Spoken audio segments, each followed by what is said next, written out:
ठीक है, तो अपन जो है ना, बताओ अपन ने क्या क्या पढ़ लिया था? दो चीज़ें पढ़ाई थी तुम्हें, एक नंबर सिस्टम पढ़ाया था, ठीक है, नंबर सिस्टम वो डिटेल में बताया था आपको, और एक डिविजिबिलिटी टेस्ट बताया था, और उसके कुछ अपन ने क्वेश्चंस किए थे ना।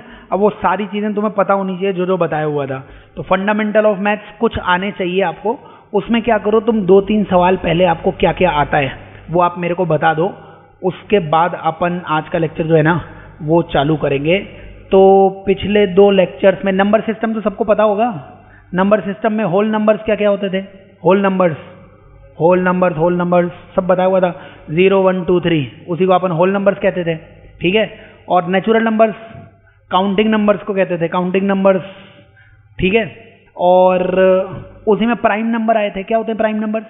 2, 3, 5, 7 सब पता है ना, ये नॉर्मल पता होना चाहिए, मैंने बताया, वरना वो लेक्चर देखना आप लोग, है ना। और सबका माई बाप कौन है? Complex number. कॉम्प्लेक्स हर कोई क्या है? Complex number. कॉम्प्लेक्स नंबर का फॉर्मेट क्या होता है? a + iota b। उसमें a और b क्या होता है? कोई भी रियल नंबर, लेकिन उस a को क्या बोलते हैं अपन? रियल। और आयोटा b को क्या बोलते हैं? इमेजिनरी पार्ट बोलते हैं। कॉम्प्लेक्स पार्ट है वो, है ना, इमेजिनरी पार्ट है। तो दुनिया का हर नंबर, जैसे 3 कॉम्प्लेक्स है कि नहीं है? है, सबका माई बाप कॉम्प्लेक्स है, उसमें डाउट नहीं होना चाहिए। 3 + 0 आयोटा, समझ रहे हो क्या? 4 आयोटा वो भी कॉम्प्लेक्स है, 4 आयोटा + 0, तो सबसे बड़ा है कॉम्प्लेक्स, ठीक है। उसमें एक इंपॉर्टेंट आया था रेशनल इरेशनल। बताओ रेशनल का मतलब क्या होगा? रेशनल का मतलब देसी भाषा में p/q से कुछ पता नहीं लगेगा, आगे p/q से कुछ पता है, वो केवल स्कूल में पता लगता है p/q रेशनल है। जिसकी एग्जैक्ट वैल्यू है आपके पास उसको आज से क्या बोलेंगे? रेशनल। एग्जैक्ट वैल्यू का मतलब, एग्जैक्ट वैल्यू 2 तरीके से हो सकती है, या तो मेरे पास 2.5 लिखा हो, या तो मेरे पास लिखा हो 2.5, एग्जैक्ट है ना ये, और या फिर मेरे पास लिखा हो 2.555555। अब ये 5 चलता रहे, चलेगा, लेकिन एग्जैक्ट वैल्यू है। बताओ कहाँ तक एग्जैक्ट चाहिए? सर 100 प्लेस तक एग्जैक्ट चाहिए, तो 555 कितनी बार लिख दो? 100 बार। इसको बोलते हैं एग्जैक्ट वैल्यू। इसको क्या बोलते हैं? रेशनल।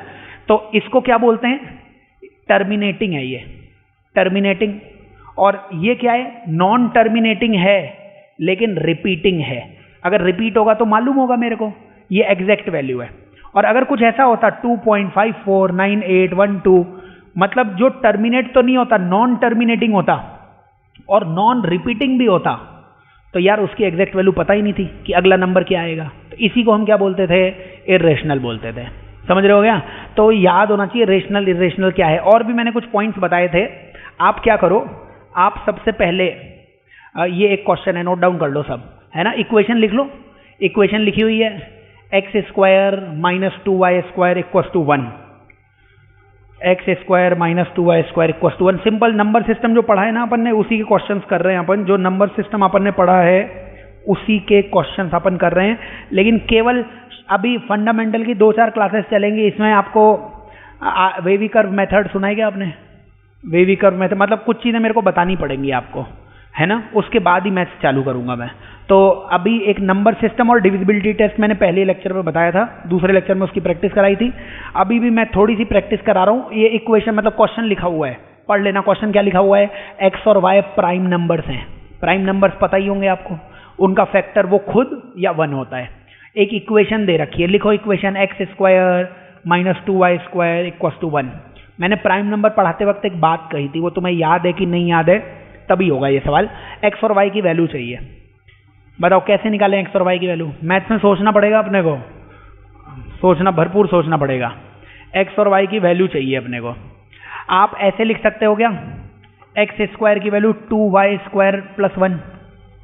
2y² इधर चला जाएगा ना। आराम से सोच सोच के बताना मेरे को। बताओ 2 से जो मल्टीप्लाई हो रहा है, क्या ये इवन नंबर होगा? इवन में एक जोड़ दिया तो क्या आपको समझ में आता है कि x ऑड नंबर है? आ रहा है ना समझ में? ये सब पढ़ाया हुआ है, ऑड इवन 10th की बातें कर रहा हूं अभी मैं। तो यहां से ये बताओ मेरे को, क्या अपन इस x को 2n + 1 मान सकते हैं? क्यों? क्योंकि इवन नंबर को हम 2n बोलते थे। कोई भी इवन नंबर है, कोई भी इवन नंबर, उसको हम क्या लिखते थे? 2n बोलते थे, ठीक है। और अगर इस 2n में +1 या -1 करोगे तो क्या बन जाएगा? ऑड बन जाएगा। ये सब चीज़ें नोट डाउन करते चलना, याद होनी चाहिए सारी चीज़ें, अपने को ज़रूरत पड़ेंगी। और बीच में फिर अलग से ये थोड़ा ना बताएंगे अपन, मैथ्स चल रही हो फिर तो टॉपिक इसी चल रहे होंगे प्रॉपरली। तो आप बताओ, ये बताओ मेरे को कि x मेरे को समझ में आया ऑड है, तो x की वैल्यू कितनी होनी चाहिए थी 2n+1। रख दो यहाँ पे x की वैल्यू 2n+1। बोलो इस इक्वेशन में अगर 2n+1 में रखता तो क्या मिलता मेरे को, है ना, x की जगह क्या मिलता 2n+1 का स्क्वायर माइनस 2y स्क्वायर बराबर 1। ठीक है ना। आगे बताओ फिर 2n+1 का होल स्क्वायर। मैथ्स खतरनाक, जेई मेंस के क्वेश्चन देख लेना तुम इस बार के, फुल लेंथी क्वेश्चंस हैं, आता सबको है लेकिन रफ स्पेस ही इतनी नहीं है कि अपन कर पाए। समझ रहे हो गया। तो मैथ्स की कैलकुलेशन से डरना नहीं है, करना ही करना है। लग जाओ, बोलो 2n+1 का होल स्क्वायर, सब लिखते चलेंगे। 4n square plus 1 plus 4n minus 2y square equals to 1। Calculation करते भी चलो, मुझे बताते चलो, खुद से भी सीखते चलो। क्या 1 और 1 कैंसिल हो गया, 1 और 1 कैंसिल हो गया। क्या 2y स्क्वायर की value 4n square plus 4n दिख रही है। 2y स्क्वायर की वैल्यू, 2y स्क्वायर इधर आ गया दूसरी तरफ, उसकी वैल्यू कितनी आ गई 4n स्क्वायर प्लस 4n।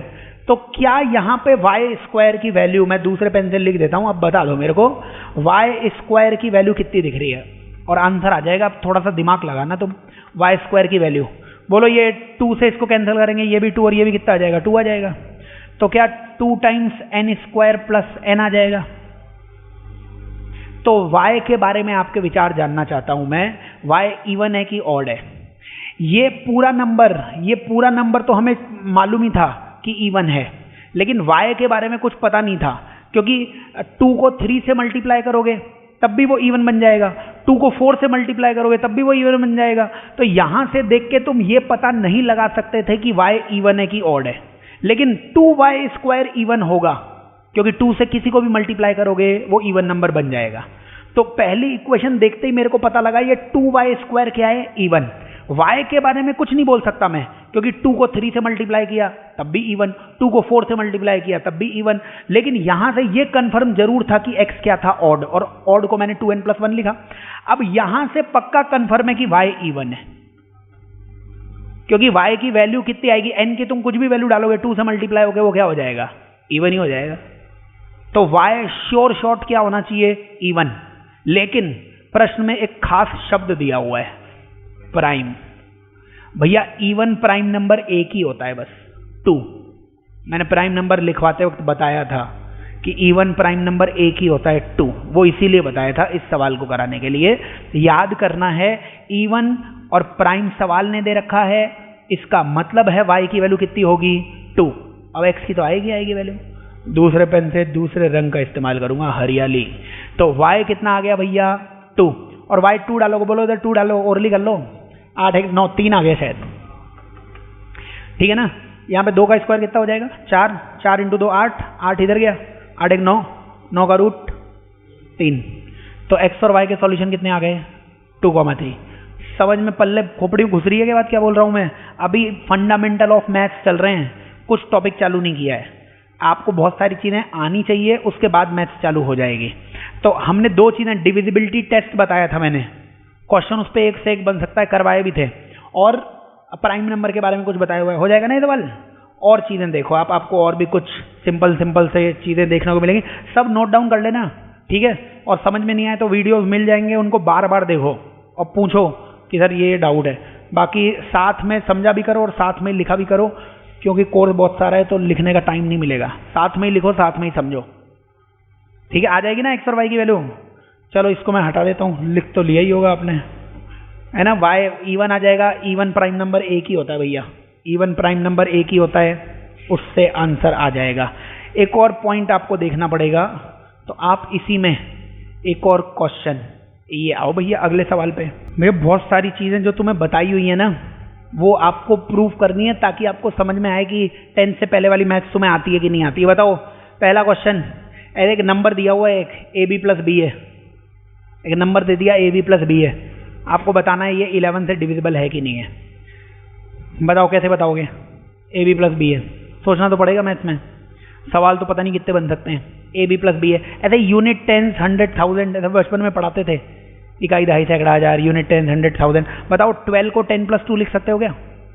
12 को 10 + 2 लिख ही सकते हैं सर, क्या बोल रहे हो, है ना। 102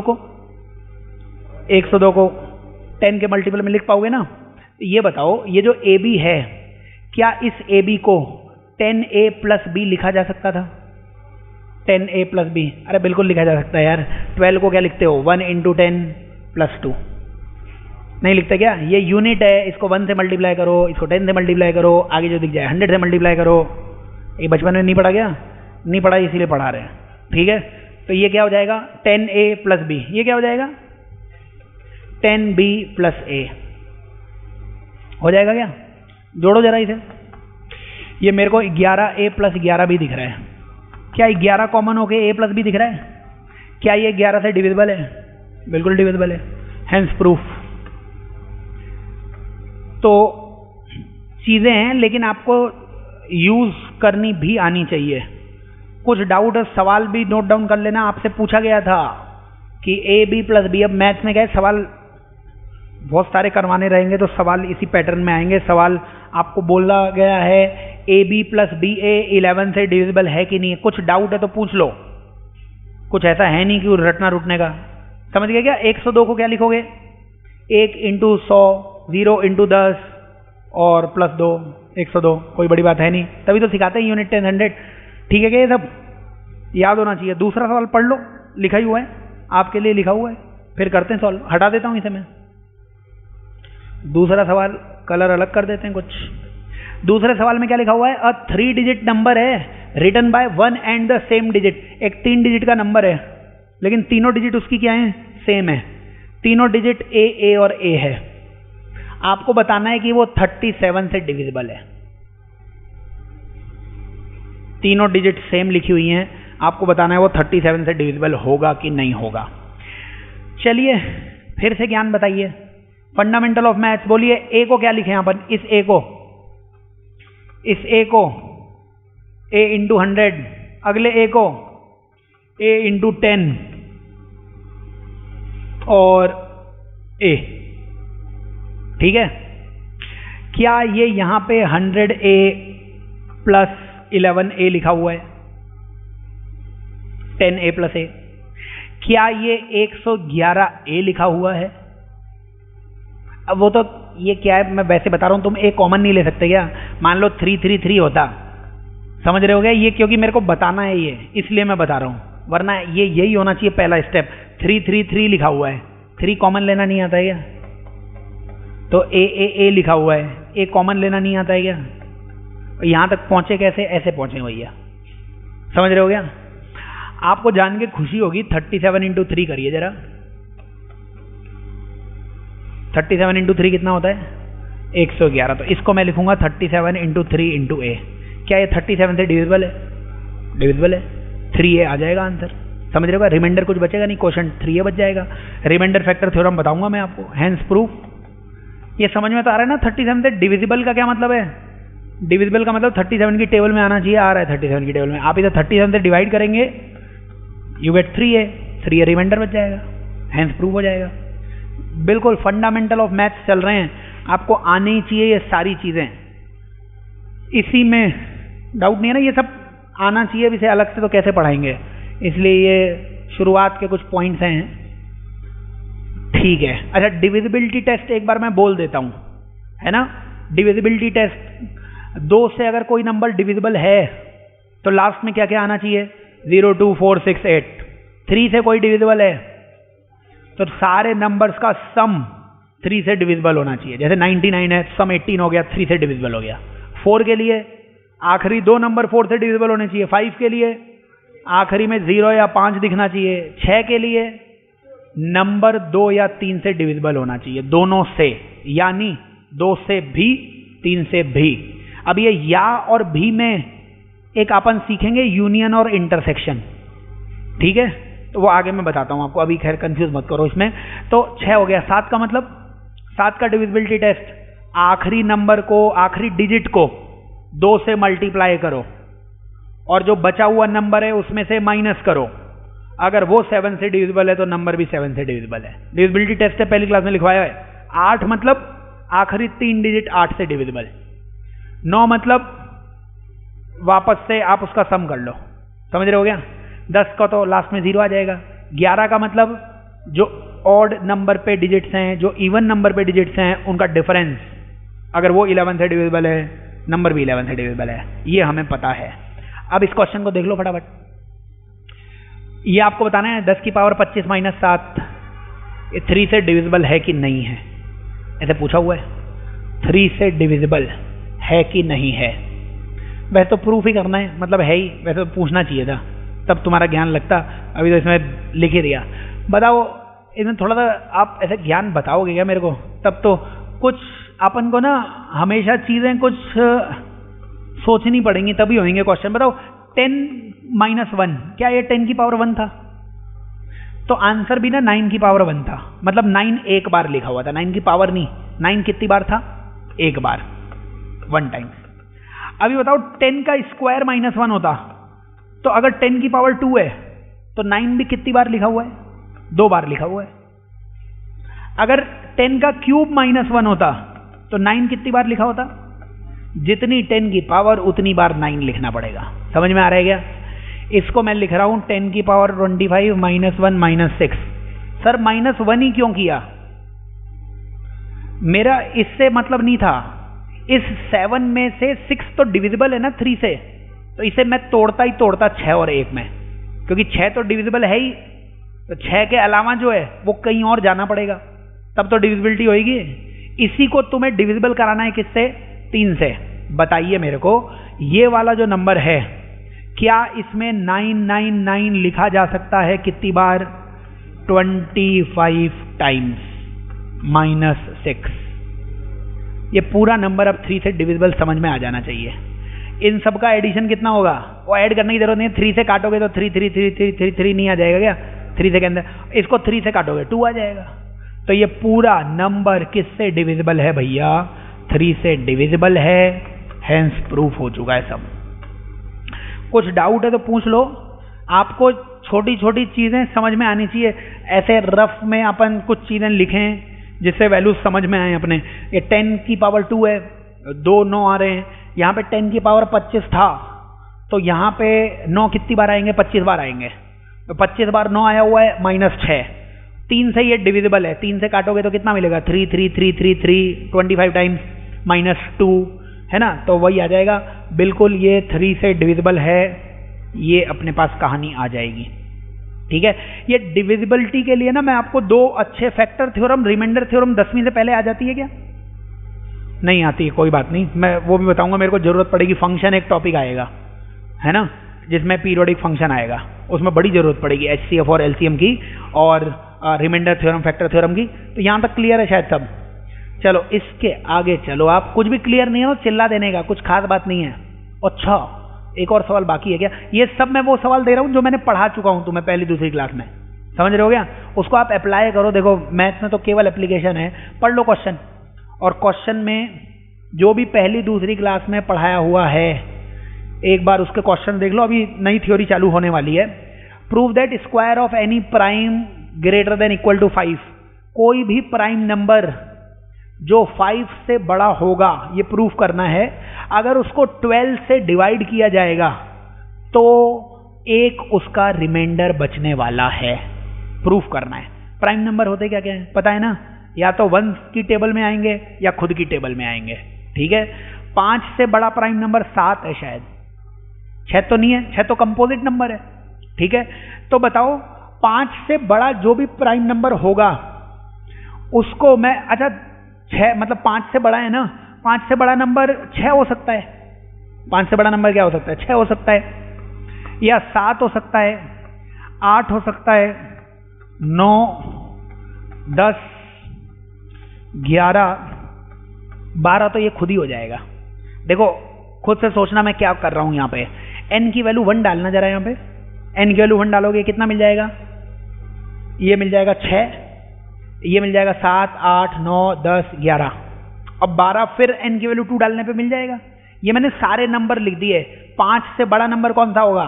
5 से बड़े नंबर की बात कर रहा था ना ये, है ना? तो पहले मैंने 5 से बड़े सारे नंबर लिख दिए। अब यहाँ पे n 1 डालोगे 6 7 8 9 10 11, n2 डालोगे 12 13 14 15 16 17 18 19, तो 5 से बड़े सारे नंबर लिख दिए मैंने।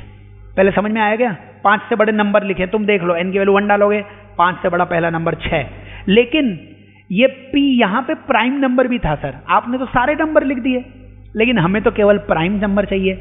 आप ये बताइए क्या इसमें से 2 कॉमन आ सकता है? इसका मतलब ये कंपोजिट नंबर है। अब प्राइम नंबर में से कुछ कॉमन नहीं आ सकता है, समझ रहे हो क्या? अगर कॉमन आने लग, जैसे 8 में से कुछ कॉमन आने लग गया, 8 2 की टेबल में आने लग गया, तो फिर प्राइम नहीं बचा। इसमें से 2 कॉमन आ गया ना, ये प्राइम नहीं है। और खुद सोच लो यार, अगर इतना, ये तो क्या है मैं मैथ्स बता रहा हूं, तुम n1 डाल के देखो, 8 दिख रहा है ना, 8 प्राइम है क्या? नहीं है प्राइम। यहां पे 1 डाल के देखो, 7 प्राइम है क्या? और इसमें से कुछ कॉमन भी नहीं आएगा, यही है प्राइम। ठीक है, ये नहीं है प्राइम, इसमें से 2 3 सब कॉमन आ जाएगा, और 6 प्राइम होता भी नहीं है। तुम वैल्यू डाल लो, अगर नहीं समझ में आए, मैं कॉमन ले रहा हूं, इसमें से 3 कॉमन आ जाएगा, सर ये भी प्राइम नहीं है। इसमें 2 कॉमन आ जाएगा, सर ये भी प्राइम नहीं है। सर ये प्राइम है, इसमें कुछ कॉमन नहीं आएगा। तो 5 से बड़ा नंबर वो तो थे ये सारे, लेकिन 5 से बड़ा प्राइम नंबर कौन सा था? 6n + 1 and 6n + 5।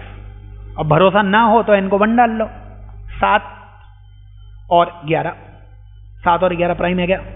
5 से बड़े भी हैं क्या? ये पूछ रहा है हमसे। अभी तो मैं सवाल बता रहा हूं केवल, ये मैंने सोचा। अब कुछ भी डाउट हो, ये सोचना वोचना सब तुम्हें ही है, केवल एक रास्ता दिखाया जाएगा। हमको बोला पहले मैंने ये प्राइम पढ़ा ही नहीं, पहले मैंने नंबर पढ़ा कि नंबर 5 से बड़ा होना चाहिए। तो 5 से बड़ा नंबर 6, इसका मतलब 6n। 7 8 9 10 11 ही आ सकता है, 12 तो फिर खुद 6n में ही आ जाएगा, 2 डालोगे तो। अब नंबर के आगे प्राइम लिखा हुआ, तो प्राइम नंबर 6n + 1 या 6n + 5 आ जाएगा। फिर आगे पढ़ो, इन नंबर्स का क्या करना है? स्क्वायर कर दो भैया, जो बोला हुआ है स्क्वायर। बोलो इसका स्क्वायर कितना हो जाएगा? इसका स्क्वायर अगर हम करेंगे वो आएगा 36n² + 1 + 12n। a² + b² + 2ab तो पता होगा। क्या प्रूफ करना था? इसके स्क्वायर को 12 से डिवाइड करने पर 1 बचेगा, बिल्कुल बचेगा। सर 12 से डिवाइड करोगे, ये पूरा डिवाइड हो जाएगा 12 से, 12 3 36 होता है, ये भी 12 से पूरा डिवाइड हो जाएगा। क्या बाकी रह जाएगा? क्या रिमाइंडर बाकी रह जाएगा? 1। हो गया प्रूफ। और बताओ, इसका स्क्वायर कर दो भाई, करो इसका स्क्वायर। कितना होगा इसका स्क्वायर? 36n² + 25 + 6 5 30, और ठीक है ना 2ab। बताओ इसको 12 से डिवाइड करेंगे, ये 12 से टोटली डिवाइड हो जाएगा सर, ये 12 से टोटली डिवाइड हो जाएगा। 12 5 या 60। 20 तक की टेबल याद होनी चाहिए, 20 तक के स्क्वायर याद होने चाहिए, होने चाहिए। इसको तुम 12 से डिवाइड करोगे, 12 2 या 24, सर 1 बच गया रिमाइंडर, और क्या है? ये पूरे क्यों डिविजिबल है 12 से? आएंगे ना, 12 की टेबल में 36 आता है सर, 12 की टेबल में 60 आता है सर, तो 12 की टेबल में 24 आएगा, एक रिमाइंडर बाकी रह जाएगा। ये तो प्रूफ करना था ना, प्रूफ कर दिया कि प्राइम नंबर कोई भी 5 से बड़ा होगा, अगर वो 12 से डिवाइड हुआ तो रिमाइंडर कितना बचेगा भैया? 1 बचेगा। अब ये सब इसलिए पढ़ाया जा रहा है आप चीजें सोच पाओ। आप AP GP HP पढ़ोगे 11th में, आपको सोचने पड़ेंगे नंबर कि हमने 3 AP में नंबर लिए तो A - D A और A + D, 5 नंबर लिए A - 3D A - 2D फिर A, और सीक्वेंस बनाना पड़ेगा। और 7 नंबर लिए तो कौन से सोचने पड़े? अब वो सोचना कैसे है वो आपको बता रहे हैं हम, सोचना तो पड़ेगा अपने को, है ना। वैसे तो वहाँ पे लिखवाएंगे कुछ छोटी मोटी बातें, ऐसी बात नहीं है, सभी सोचना पड़ेगा, बट ये समझ में आना चाहिए। ठीक है, चलिए आगे बढ़ते हैं। इसी के आगे कुछ डाउट है तो पूछ सकते हो, कुछ जबरदस्ती नहीं है। मैथ्स और फिजिक्स में कभी कोई जबरदस्ती नहीं है, आप आराम से पूछ लो कुछ आपके मन में आता है तो, वरना अपन आगे बढ़ते हैं इसके आगे। ठीक है ना, even number, odd number, prime number, जो जो बताया जा रहा है हटा देता हूँ इसे मैं, लिख तो लिया ही होगा आपने। बताओ, इसमें एक सवाल मेरे ख्याल से और होगा जिसमें तुम्हें बहुत ज्ञान की जरूरत पड़ेगी। आखिरी सवाल, और जो मैंने फर्स्ट लेक्चर में पढ़ाया हुआ है उसके बेसिस पे मैं चाहता हूं, ये सिंपल क्वेश्चन किसी टॉपिक में नहीं आएंगे, ये आपको आना ही चाहिए। आपका कॉमन सेंस, आपका IQ तेज कर रहे हैं हम, है ना। क्वेश्चन ने बोला हुआ है 1 की पावर n + 8 की पावर n - 3 की पावर n - 6 की पावर n, ये डिविजिबल होगा 10 से। प्रूफ करना भैया। एन क्या दिया हुआ है, इंटीजर दिया हुआ है, पॉजिटिव इंटीजर, ताकि अगर नेगेटिव इंटीजर हो जाएगा तो वो पी बाई क्यू में बन जाएगा, डेसिमल आने लग जाएगा फिर, है ना। प्रूफ करना है, लेकिन ये प्रूफ करने के लिए तुमको फिर कुछ ज्ञान चाहिए, तभी होएगा। ज्ञान मतलब सिंपल फॉर्मूलेज हैं। अच्छा 10 से डिविजिबल होगा कैसे, बताओगे कैसे 10 से डिविजिबल? या तो लास्ट में 0 दिखे, लेकिन ये तो नंबर बनेगा ही नहीं ना, लास्ट में 0 कैसे, ऐसे डाल के देखोगे कि n1 हो गया, n2 हो गया, n3 हो गया, बहुत ही घटिया तरीका है। तो फिर कोई पूछ लेगा 100 डाल के देख बता, तो वैसे नहीं करेंगे। इस 10 से डिविजिबल का मतलब 2 से भी डिविजिबल होना चाहिए और 5 से भी डिविजिबल होना चाहिए, 2 से भी डिविजिबल होना चाहिए और 5 से भी डिविजिबल होना चाहिए। जब भी मैं और बोलूंगा और, तब उसका मतलब है कि दोनों के साथ में साइमल्टेनियसली सॉल्व होने चाहिए। उसको इंटरसेक्शन बोलते हैं यहाँ पर, इंटरसेक्शन। आज से जब भी मैं बोलूं और, तो और का मतलब क्या, और वो वाला नहीं, अंग्रेजी वाला OR, हिंदी वाला, ठीक है ना, ये भी सही होना चाहिए एंड ये भी सही होना चाहिए, उसको बोलते हैं हम इंटरसेक्शन। मैथ्स की लैंग्वेज में क्या बोलते हैं, इंटरसेक्शन। जब भी मैं बोलूं ये भी या ये भी, उसको बोलते हैं यूनियन। समझ रहे हो, अपन आगे देख लेंगे। अभी आप ये बताओ, मेरे को डिविजिबिलिटी टेस्ट 10 का चाहिए ना, तो 10 का मतलब 2 से भी डिवाइड होना चाहिए, 5 से भी डिवाइड होना चाहिए। लेकिन आपको एक छोटी सी मैथ्स आती नहीं होगी, या आती होगी तो बता दो मेरे को। ये बताओ, मैंने लिखा x² माइनस y², इसमें से मैंने x माइनस y कॉमन ले लिया। ये तो फॉर्मूला ही पता होगा आपको, पता होगा ना फॉर्मूला, a² माइनस b² क्या होता है, a minus b a plus b. Well and good. x³ minus y³ है, बायनोमियल थ्योरम जैसा कुछ पढ़ाया गया आपने कभी? कोई बात नहीं, मैं आपको ऐसे ही वैसे सिखाता हूं। आप ऐसा मानो कि अपन पहली बार मैथ्स देख रहे हैं। अब x³ माइनस y³ में से तुम x माइनस y कॉमन लोगे, तो आज से मैं फॉर्मूला लिखना बता रहा हूं। कभी भी आपको दिखे ये x³ माइनस y³ है ना, तो अंदर एक सीरीज चला दो, सीरीज। ये x³ था, यहां से x तो कॉमन ले लिया, तो अंदर आएगा x², और मतलब 1 की पावर मैक्सिमम कर दो, 1 की पावर मिनिमम कर दो। जैसे यहाँ पे x² है, तो y की पावर कितनी रही होगी, 0। अगली टर्म में x की पावर कम कर देना और y की पावर बढ़ा देना। अगली टर्म में x की पावर और कम कर देना, y की पावर बढ़ा देना। यही फॉर्मूला है इसका। समझ रहे हो क्या? याद करना है कभी भी किस फॉर्मेट में। कल को कोई बोल दे x4 माइनस y4 कितना होता है सर, अगर x माइनस y कॉमन लेना है तो x तो कॉमन ले लिया, तो x³ से चालू होगा। अब x की पावर मैक्सिमम थी 3, तो y की कोई पावर नहीं है। अभी y की पावर कितनी है, 0। वो लिखने की जरूरत नहीं है, y की पावर 0। अब अगले में x की पावर कम हो जाएगी और y की पावर बढ़ने लग जाएगी। फिर x की पावर और कम हो जाएगी, y की पावर और बढ़ जाएगी। फिर x की पावर और कम होगी, y की पावर और बढ़ गई। बन गया फॉर्मूला सर। इससे ये क्या है, ये तो बहुत घटिया तरीका है। मैं आपको एक दूसरा तरीका बताता, लेकिन अभी अपन ने पढ़ा हुआ नहीं है, तो आपको कुल मिला के मैं आज से ये बोलना चाह रहा हूं। समझ रहे हो क्या? ये याद करना है अपने को, है ना। ये कैसे भी आप याद कर लो, लर्न कर लो यार, बैक ऑफ द माइंड अपने रहना चाहिए कि ऐसा ऐसा होता है।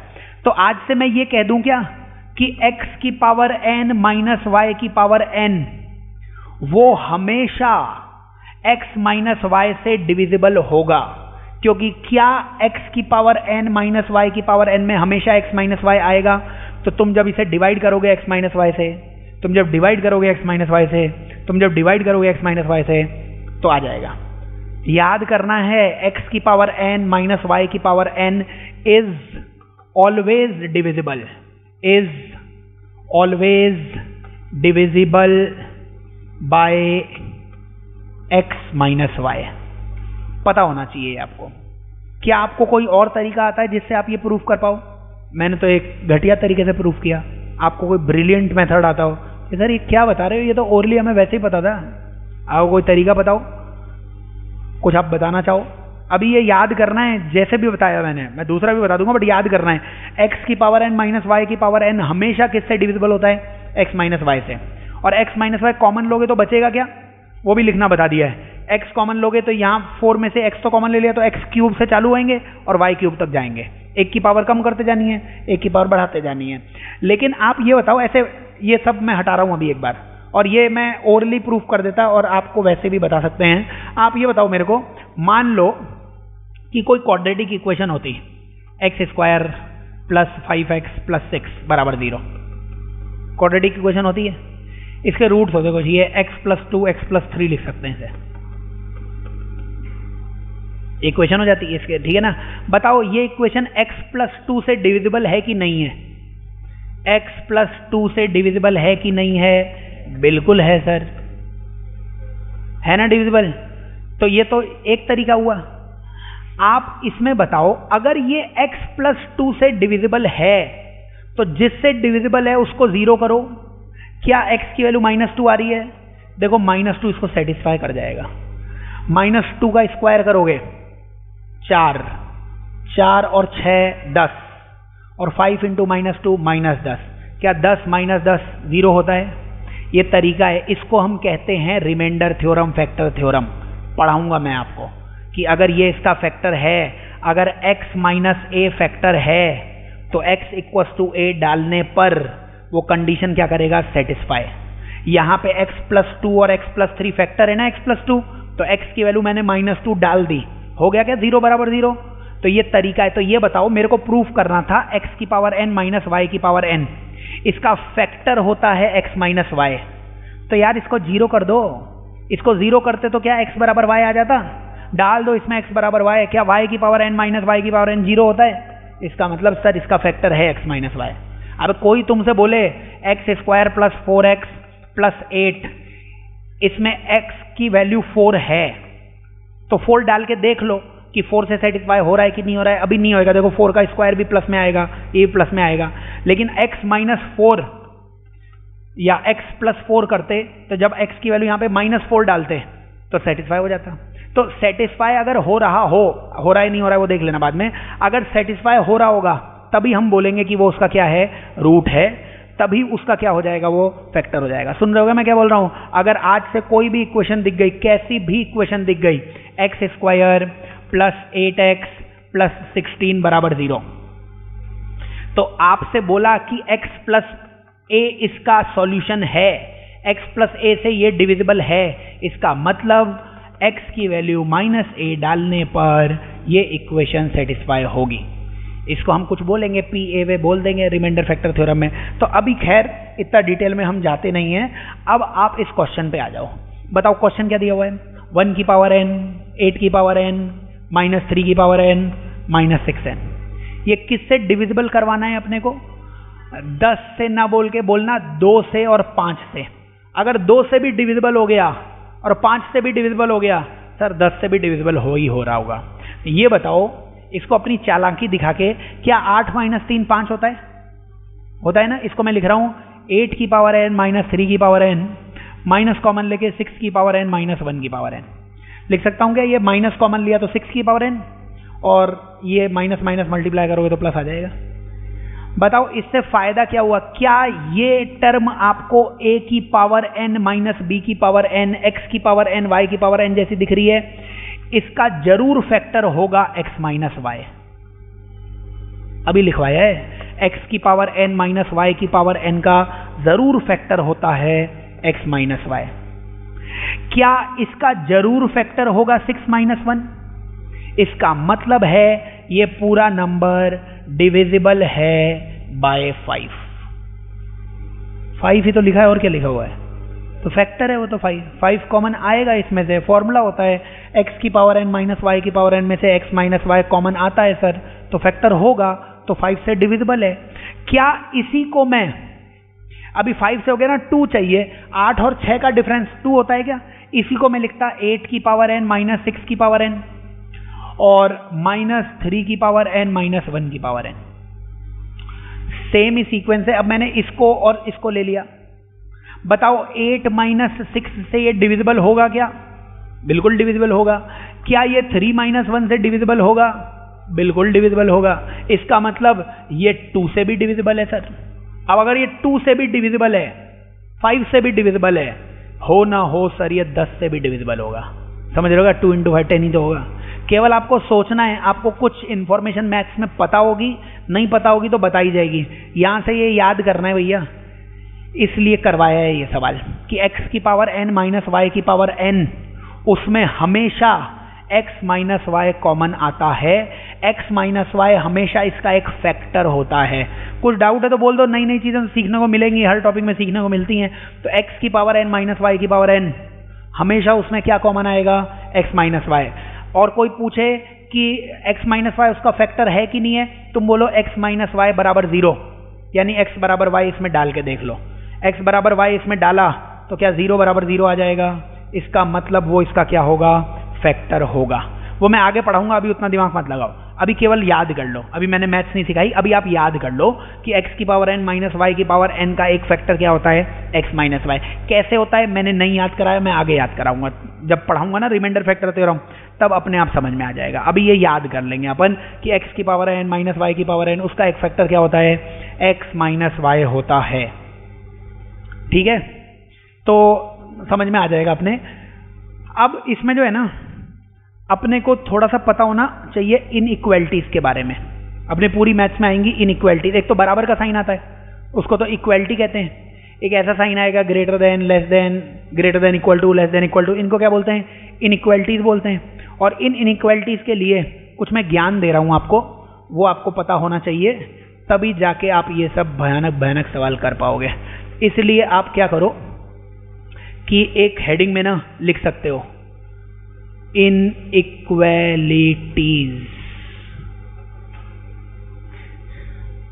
छोटे छोटे से पॉइंट है बट आने चाहिए आपको। यहां से मैं 3 या 4 बिंदु लिखवा रहा हूं जिनकी आपको जरूरत पड़ेगी, क्योंकि ऐसा देखा गया है कि बीच में फिर इनइक्वालिटी सॉल्व करते हैं ना, ये हर जगह आएगी। तुम पॉलिनोमियल पढ़ोगे, लॉग पढ़ोगे, ट्रिग्नोमेट्री पढ़ोगे, हर जगह आएगी ये, लेकिन कुछ रूल्स हैं वो फॉलो होने ही होने चाहिए। अब इनइक्वालिटीज का मतलब, जैसे फर्स्ट पॉइंट लिखवाने से पहले मैं साइड में रफ में लिखवाते जाता हूं, पूछता जाता हूं आपसे, बताओ ऐसे ये सही लिखा हुआ है क्या, 2 ग्रेटर देन 1 सही लिखा हुआ है, इसका स्क्वायर कर दो जरा। क्या 4 ग्रेटर देन 1 भी होता है?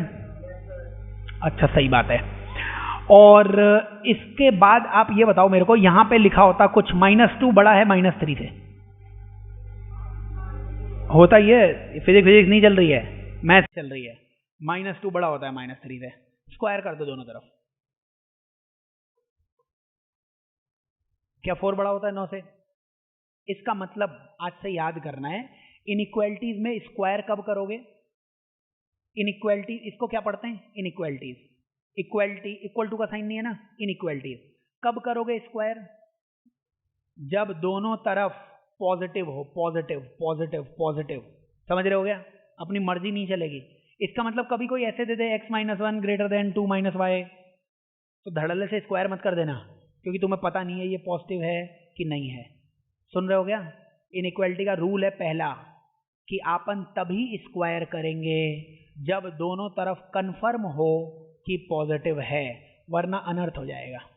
समझ रहे हो क्या? तो ये पहला पॉइंट है। स्क्वायर ही करने की नहीं बोल रहा हूं मैं बोल रहा हूं कोई भी इवन पावर, इवन पावर मतलब स्क्वायर करोगे तब भी माइनस का प्लस हो जाएगा, है ना। तुम पावर 4 लगाओगे तब भी प्लस हो जाएगा, पावर 6 लगाओगे तब भी प्लस हो जाएगा, लेकिन अगर पावर तुम 3 में लगाते तो फिर वो माइनस में हो जाता। लेकिन अपने काम केवल स्क्वायर से ही पड़ेगा, इसलिए मैं बिल्कुल साधारण भाषा में लिखवा देता हूं कि only do squaring if LHS and RHS are positive. याद रखना है भैया, वर्ग तभी करना है, स्क्वायर तभी करना है जब दोनों तरफ आप श्योर हो कि क्या है, स्क्वायर है। ये आगे नहीं पढ़ाएंगे, ये फंडामेंटल ऑफ मैथ्स चल रहे हैं, ये आना ही चाहिए आपको। समझ रहे हो क्या? स्क्वायर तभी करना जब श्योर हूं मैं कि दोनों तरफ क्या है, प्लस है, तभी तो आंसर सही आ रहा है। अच्छा, अब मान लीजिए ऐसे लिखा होता 2 बड़ा है क्या 1 से? बिल्कुल बड़ा है सर। 3 बड़ा है क्या 1 से? बिल्कुल सही है। तो बताइए यहां पे हम इन्हें ऐड कर देते, जोड़ देते, तो 2 और 3, 5 बड़ा है क्या 2 से? बिल्कुल ठीक है, ठीक है। लेकिन इसमें आप ये बताइए कि इसमें माइनस करते हैं हम, अगर 2 माइनस 3, -1 बड़ा है 0 से, 2 में से -3 किया, क्या हो गया, -1 बड़ा है 0 से। क्या ये सही है? आज से याद करना है, इनइक्वालिटीज को केवल जोड़ा जा सकता है, केवल इनइक्वालिटीज को क्या करोगे, जोड़ोगे। घटाना बढ़ाना नहीं है, घटा दोगे तो फिर अनर्थ हो जाएगा, फिर पापी हो जाओगे। वैसे बहुत पाप किए हुए हैं, इसलिए याद करना है अपने को। इनइक्वालिटीज को केवल क्या करना है, जोड़ना है, ओनली ऐड करना है अपने को। लिख लेंगे inequalities can only be added. Inequalities को केवल क्या किया जाएगा, जोड़ा जाएगा भैया, जोड़ा। सही है, याद करना है पॉइंट अपने को। इसके बाद तीसरे पॉइंट के लिए फिर से रफ की तरफ चलते हैं, है ना। मतलब ये वो पॉइंट है, याद रह जाएंगे तो अच्छी बात है। बताओ यहाँ पे 2 ग्रेटर देन 1 था, तो था ही सर। दोनों तरफ 3 से मल्टीप्लाई कर दो, दोनों तरफ 3 से मल्टीप्लाई कर दिया तो 3 2 या 6, 3 1 जा 3। क्या 6 भी 3 से बड़ा है? सही है सर, 3 से मल्टीप्लाई किया जा सकता है। लेकिन जरा -3 से मल्टीप्लाई कर दो तो, -3 से मल्टीप्लाई कर दो तो, -3 से मल्टीप्लाई, अनर्थ हो गया क्या? इस अनर्थ को सही किया जा सकता है क्या? सही किया जा सकता है क्या?